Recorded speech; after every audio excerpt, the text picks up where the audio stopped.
In any complex software environment, failure is a baseline condition.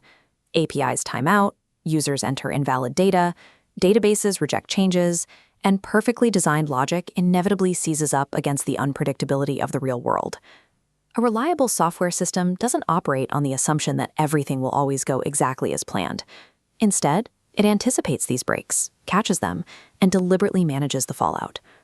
Assuming your code will execute perfectly every time leaves your entire architecture exposed. Preparing for things to break is the absolute minimum requirement for a system to survive in production. When a system drops an error without handling it, the immediate victim is the user. They hit a button, nothing happens, and their workflow stops. Silent failures leave them guessing what went wrong, creating immediate frustration. Behind the scenes, the damage compounds. Generic failure states mean developers have no clear starting point for debugging.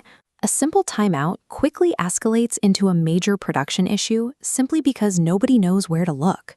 The alternative can be even worse.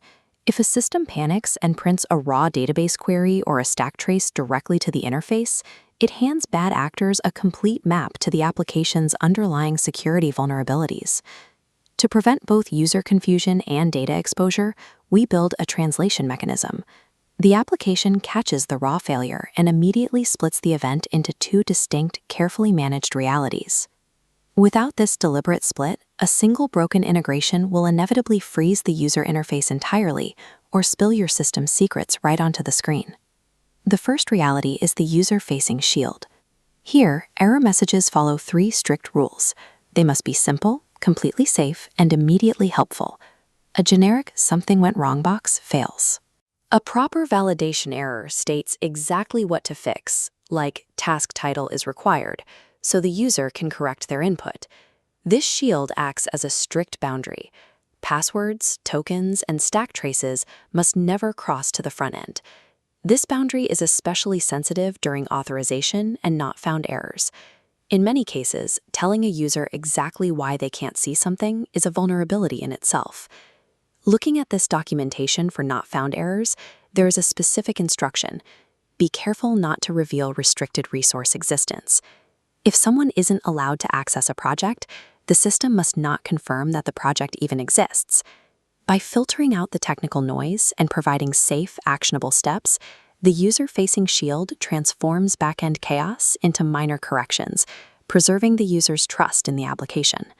While the user gets safety, the developer needs the exact opposite, the raw, unvarnished technical truth to track down complex database lockups or external API failures.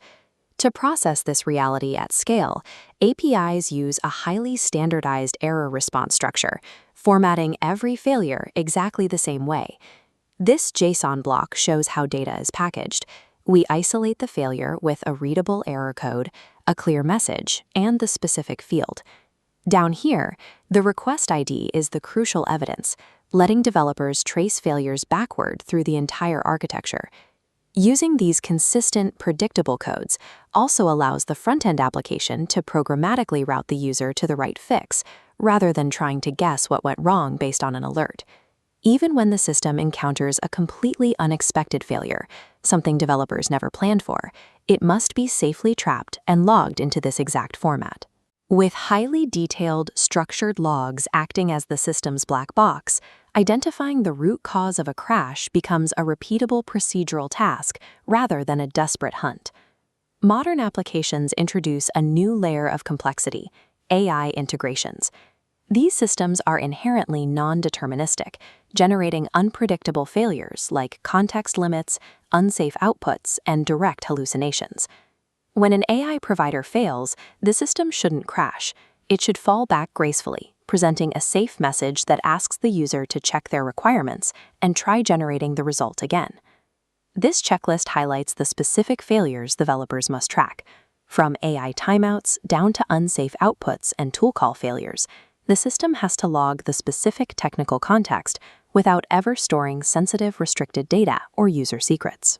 Because these algorithmic integrations will inevitably fail in strange ways, building a graceful fallback is the only practical method to keep those hiccups from cascading into full application shutdowns.